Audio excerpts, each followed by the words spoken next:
Welcome to another episode of Payments Pros, a Troutman Pepper podcast focusing on the highly regulated and ever-evolving payment processing industry. This podcast features insights from members of our fintech and payments practices, as well as guest commentary from business leaders and regulatory experts in the payments industry. My name is Keith Barnett, and I am one of the hosts of the podcast. Before we jump into today's episode, let me remind you to visit and subscribe to our blog, consumerfinancialserviceslawmonitor.com. And don't forget to check out our other podcasts on troutman.com/podcast. We have episodes that focus on trends that drive enforcement activity, digital assets, consumer financial services, and more. So make sure you subscribe to hear the latest episodes. Today, I am joined by my colleagues Zack and Christy Tuttle to discuss how U.S. government sanction programs impact payment processors, banks, and the payments industry generally. Rich and Christy, thank you for joining me. Thanks for having us, Keith. Yeah, thanks. And I look forward to our discussion. I want to set this up by talking about the atmosphere today when it comes to payments and sanctions. And this information is not just for payment processors. It's for fintechs, card issuers, banks, blockchain, and anyone in the payments ecosphere. And that atmosphere generally is the KYC, know your customer atmosphere. The OCC, Fed, and FDIC recently issued joint guidance last month instructing banks on what they will be looking for during bank examinations concerning third-party relationships. And by third-party relationships, they are referring to the payment processors, card issuers, blockchain, and anyone who has some form of bank partnership. And more specifically, they discuss what they expect with respect to initial due diligence, risk assessment, monitoring, ongoing due diligence, and the termination of the relationship. And with those requirements come potential issues for payment processors and fintechs with respect to compliance because they are in partnership with the banks. And so we have seen banks, payment processors, card issuers, and money transmitters sanctioned for failing to perform that initial due diligence, risk assessment, monitoring, or ongoing due diligence or anything else. And Rich and Christy are experts in that. And that's what we're going to talk about today. And so we will get started with my first question to Rich.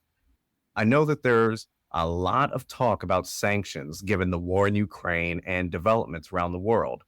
Can you give us some background on the most important issues for our audience?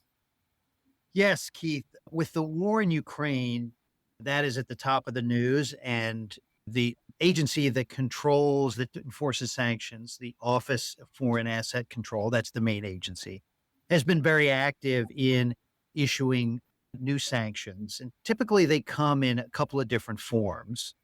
People or entities can be placed on what's called the specially designated national list, which is a list of companies and businesses and governments and individuals that U.S. persons are not permitted to do business with. And also OFAC administers and enforces sanctions from a broader perspective. If there's a embargo of a country or part of the government, OFAC enforces sanctions that prevent U.S. persons from doing business with those parts of those particular governments. For example, there are numerous new sanctions in the last year with respect to Russia, which limit U.S. persons' ability to do business there. But OFAC has been active in other countries as well. There have been additional sanctions imposed in Iran, in Lebanon, and additional attention put on those areas by OFAC. But hottest issue is Russia and Ukraine, but OFAC and Treasury continue to be active in other countries around the world in prohibiting transactions with U.S. persons. Just to follow up on that a little bit. So what is it that the entities in the payment space cannot do? What does the law prevent them from doing?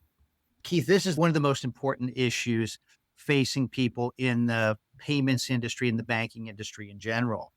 Specifically, what sanctions generally prohibit are U.S. persons from conducting financial transactions with either what's called an SDN. That's a person on that list, or engaging in business in various sectors. So what's actually prohibited is the financial transaction itself. For example, you can have a conversation with someone on the OFAC's list. You can talk to them, you can exchange information, but you can't do a financial transaction with that person. If that comes across your platform as a payment processor, typically you are obligated to what's called block that transaction, and that means not conduct it. And then there are various other things that OFAC would require. Sometimes you're required to impound the funds related to that transaction and notify OFAC. But in short, what the sanctions prohibit is the conducting of financial transactions with those entities, countries, and individuals that OFAC has prohibited transactions with. Okay, understood. And Christy, some questions for you. Could you tell our listeners what are the other agencies that are involved in banking and sanctions generally and looking at those regulations? It's not only OFAC, is it? That's right. It's not OFAC alone. OFAC is the one that's primarily responsible for actually adding entities, adding people to that SDN list. But when, say, a U.S. financial institution or some sort of U.S. entity does transact with an SDN or does violate the sanctions that OFAC imposes, there are other agencies that often get involved. A big one is the Department of Justice. The Department of Justice will work with OFAC to bring enforcement actions, either civil or criminal, against U.S. entities that violate sanctions. Another important actor in the space that deals more with export controls, but that really work hand in hand with the economic sanctions. The export controls are administered by the Bureau of Industry and Security, which is called BIS, and that sits in the Department of Commerce. And what we've seen in particular over the last year and a half, particularly since Russia's invasion into Ukraine, is increased coordination between these agencies. They have both DOJ, BIS, OFAC have all increased staffing, and they've entered into a lot of interagency agreements to work together to try to be more aggressive in enforcing sanctions. And with that, given the increased aggressive nature from the regulators, do you have any tips that you can generally provide to folks within the payment space as to how to avoid or not run into these regulators? How do you avoid the violating sanctions? I think one place to start is to evaluate your risk. So generally speaking, the sanctions issues come up when you have transactions between the U.S. and a foreign entity that is either sanctioned itself or that is in a jurisdiction or a country that's sanctioned. So if you are primarily dealing with U.S. to U.S. financial transactions that are only transacting through U.S. banks, your risk is going to be a lot lower. It increases a lot if you're involved in international payments, and then particularly international payments in higher risk jurisdictions where there's a lot of sanctions activity going on. So one key initial step is the importance of screening, right? Is having full information on the parties who are involved, both their identities, so that they can be run through the various sanctions lists, as well as where they're located, and making sure you have good geographic information. Rich, do you have any thoughts on that? I think Christy is exactly right. The evaluation of the risk is the most important thing to do. And if you look at the guidance that OFAC gives, that is really the first step in determining what steps you need to take, Keith, as you said, to avoid violating sanctions. One of the reasons why the international payments system is so risky for banks and financial institutions is, as Christy said, you're more likely to come in contact with people that are sanctioned. But you also have so much less information available to you about who you're transacting. So if you can imagine you're conducting a transaction with a person who is not a customer of the bank or the payment processor or the other financial institution that is in another country, and the information that you have before you about the identity of that person is limited. And because that person is located in another country, your ability to get more information is limited. And so assessing that risk is really important. And then reviewing the OFAC guidance to determine the level of auditing, the level of due diligence you need to take, the number of people that you have employed at your institution dedicated to avoiding sanctions. All those things are super important in keeping your people protected, your employees protected, and your business in compliance with the sanctions laws. Thanks, Rich. Another question I have is, are these sanctions like criminal statutes where a violation has to be knowing, or is the standard different? So the standard is different with respect to most sanction. It is really what's called a strict liability standard, meaning that if you transact with an entity or an individual that is sanctioned, you have violated the law. You don't have to know that person is subject to sanctions. As long as you do the transaction or facilitate it in some way, you've committed a violation.